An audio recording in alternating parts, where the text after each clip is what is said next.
இன்றைக்கி பேஷண்ட்ஸ்க்கு விழிப்புணர்வு ரொம்ப ஜாஸ்தியாகிடுச்சுங்க. அதுவும் எங்கள் ஃபிசியோதெரப்பி இதில் வந்து மக்களுக்கு நிறைய விழிப்புணர்வு வந்துருச்சு. அதுவும் சோஷியல் மீடியாவோட தாக்கம் ஜாஸ்தியாகி நீங்கள் ட்ரீட்மெண்ட்டுக்கு பேஷண்ட்ஸ் உள்ளே வரும்போது நீங்கள் ஹேண்ட்ஸ் ஆன் ட்ரீட்மெண்ட் பண்ணுவீங்களா, இல்லை மிஷின் வச்சு பண்ணுறீங்களா, நீங்கள் மேனுவல் தெரப்பி பண்ணுவீங்களா, கைரோப்ராக்டிக் பண்ணுவீங்களா, நீங்கள் வந்து சொடுக்கு ட்ரீட்மெண்ட்லாம் பண்ணுவீங்களா அப்படின்ற மாதிரிலாம் கேட்குறாங்க. அது கரெக்டானு பார்த்தீங்கன்னா ரொம்ப தப்புங்க.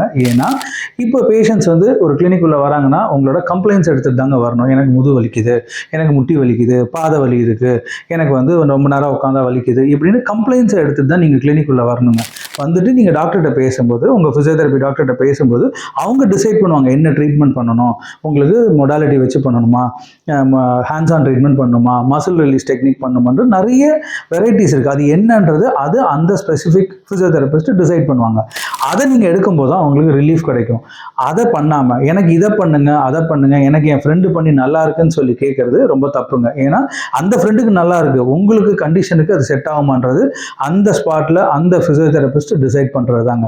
ஸோ எப்போவுமே நீங்கள் ஒரு கிளினிக் போகிறீங்களா, இந்த மொடாலிட்டிஸ்லாம் கேட்காம சார் எனக்கு இந்த கம்ப்ளைண்ட் இருக்குன்னு சொல்லுங்கள், ஃபிசியோதெரபிஸ்ட்டுக்கும் அது ஈஸியாக இருக்கும்.